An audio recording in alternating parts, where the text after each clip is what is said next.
Pozdravljeni! Teden je znova naokrog in prišel je čas za običajni pregled novic, seveda z obveznim komentarjem. Tudi tokrat so teme zanimive, zato je najbolje, da se jih lotimo.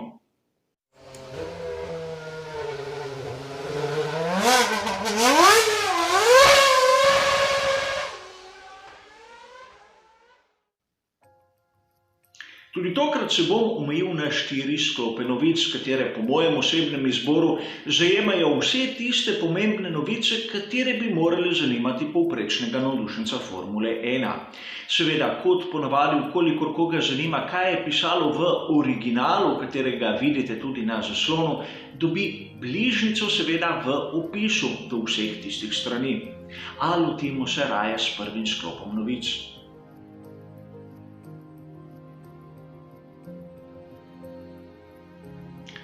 6. septembra smo lahko na uradni strani Renault Sport prebrali izjavo, da od naslednje sezone se tovarniška ekipa Renault preimenuje. In trend, kateri je meni kot navdušencu Formule 1 večnemu romantiku všeč. Videli bomo spet modro francosko barvo na štartnem razporedu Formule 1, videli bomo ime, katero je povezano z motošportom, čeprav bomo imeli tu tudi svojo rahlo pripombo, in vidimo nek trend, kateri vsaj navidezno vrača Formulo 1 pred tisto leto 1968, ogromno nacionalnih barv, ogromno vračanja v preteklost, kar je po mojem mnenju tudi dobro po svojem. Seveda, spreminja se malo izgled, vsebina ostaja ista.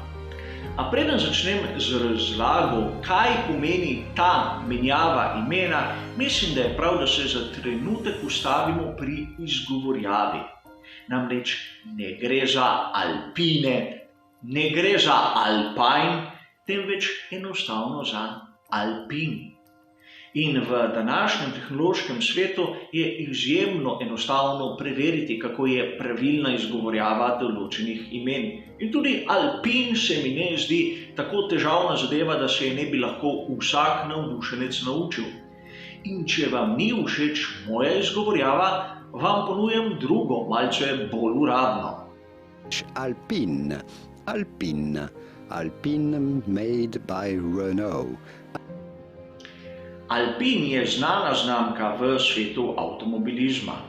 Mnogi navdušenci se spomnimo tistega fantastičnega A110 in govorimo o originalni verziji, kateri je po mojem osebnem mnenju eden izmed najbolj elegantnih avtomobilov vseh časov. In seveda Alpin tudi v svetu motošporta ni neznanka, spomnimo se samo prototipov, minornih formul, dobri so bili tam do Formule 2. Z Alpinom sta naslov prvaka osvojila tako Jean-Pierre Jabouille kot René Arnoux, a v Formuli 1 Alpin ni nikoli nastopal v prvi osebi. Napravili so nekako poizkusno šasijo, na kateri je Renault razvijal svoj turbomotor, a v prvi osebi bo v sezoni 2021 prvič, ko bomo videli to ime.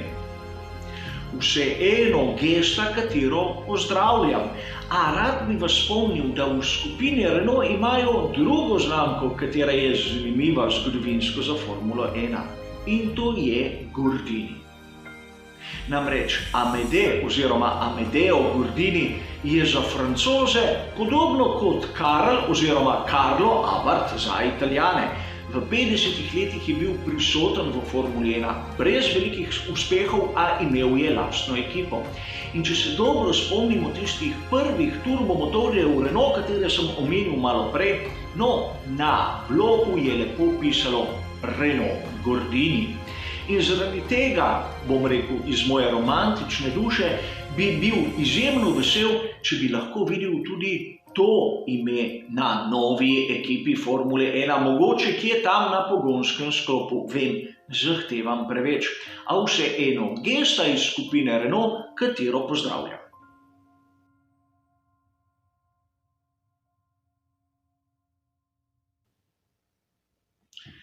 8. septembra smo lahko na spletni strani motorsport.com zasledili članek, kjer navajajo intervju z Pierrom Gaslyjem, da je pripravljen vrniti se v Red Bull. Da obnovimo, v sezoni 2015 je bil Pierre Gasly v Red Bullu, nato je prišla tista rošada z Alexandrom Albonom. Od takrat je minilo približno 13 mesecev in videli smo, kako se je forma Gaslyja, ko je zapustil Red Bull in se vrnil v takratni Scuderia Toro Rosso, strmo dvignila. Obratno se je zgodilo z Alexandrom Albonom. Sicer imel je nekaj prebliskov, a njegovi rezultati so bistveno pod pričakovanji, prav tako kot so bili Gaslyjevi. In sedaj potihom si želi Pierre Gasly ponovne menjave. Sam sicer nisem tega mnenja, ne vem, kakšne so želje pri vodstvu Red Bulla, a videti je, da ne Albon in ne Gasly v preteklosti nista bila dovolj dobra, da bi iz tiste ekstremne šasije izvlekla maksimum. Včasih to uspe Maxu Verstappenu, a videli smo na primer v Monci, da je imel tudi on težave. Ne samo na dirki, tudi na kvalifikacijah. Zato je moje osebno mnenje, da je najbolje za Pierrea Gaslyja, da ostane tam, kjer je in žanje uspehe. Tudi zanj se bo pojavila boljša, prava priložnost, da bo lahko spet zablestel. Ukolikor gre zopet v Red Bull in pokaže slabe rezultate, mislim, da bi bila njegova kariera lahko tudi ogrožena. A seveda, kot ponavadi, gre le za moje osebno mnenje.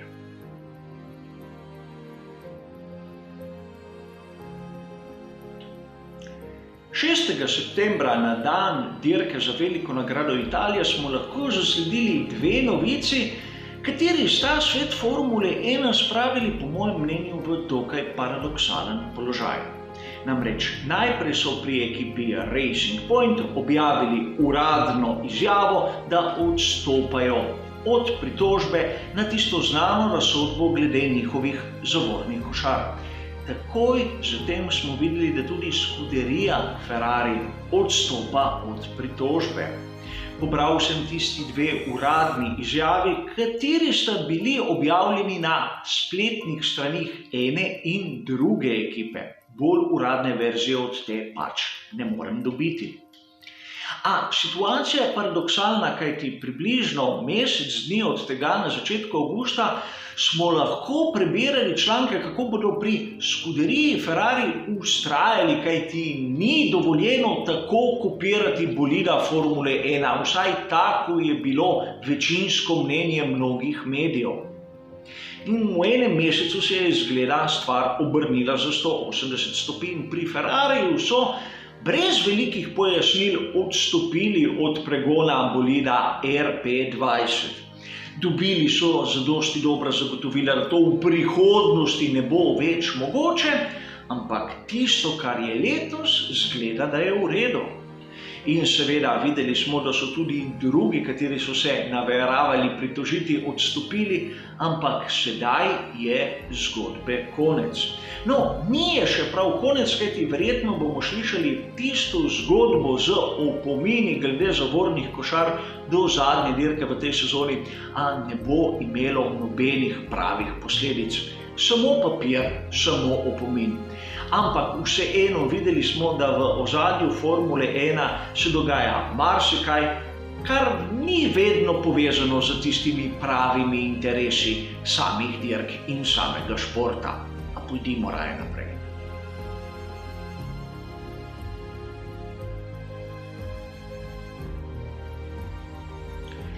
Na spletni strani Essential Sports smo lahko 8. septembra brali, da so pri Darlington Capital imenovali novega vršilca dolžnosti vodje ekipe Williams.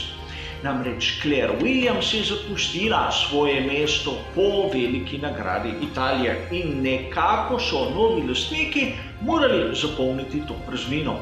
In izbrali so nekoga, kateri je bil že prisoten v ekipi, Simon Roberts. In mnogim se to ime zdi popolnoma neznano. Namreč njegova funkcija v ekipi je daleč od tistih nam znanih funkcij, kot so na primer tehnični direktor ali športni direktor.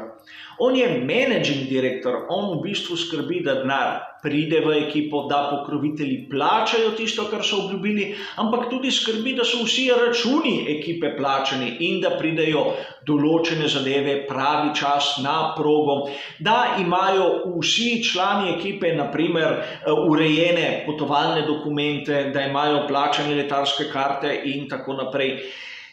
Funkcija, katera je izjemno zahtevna v takem svetu, kot je Formula 1, kjer gre za bajne vsote denarja, ampak tudi ogromno birokracije, in v tem danem trenutku je lahko Simon Roberts primerna izbira za to premostitveno obdobje. Namreč sezona 2020 bo trajala še tam okrog 3 mesece, brez veze je sedaj na vrat na nos iskati nekoga, kateri lahko ne bo pravi, ampak bo sedaj na razpolago, govorim zunaj na tržišču. Roberts ima možnost se dokazati in Darlington Capital ima možnost se razgledati okoli, kolikor bi dobili koga, ki bi bil po njihovem mnenju bolj primeren.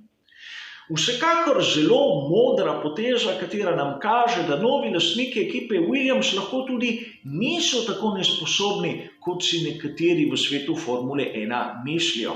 Namreč Simon Roberts ima tudi dolgoletne izkušnje v svetu Formule 1. Namreč prišel je v McLaren v sezoni 2003, bil je v sezoni 2009 v Force Indy, nato se zopet vrnil v McLaren in od tam šel v Williams. Torej pozna svet Formule 1, je že več kot desetletje prisoten v tem svetu in znal bo držati ekipo skupaj do konca sezone. Kaj bo prinesla prihodnost, bomo pa vsi skupaj videli, a zaenkrat mislim, da je izbira dobra. In to je tudi zadnja novica, katero sem pripravil za ta hiter tedenski pregled, seveda s komentarjem. Hvala za vašo pozornost in seveda nasvidenje.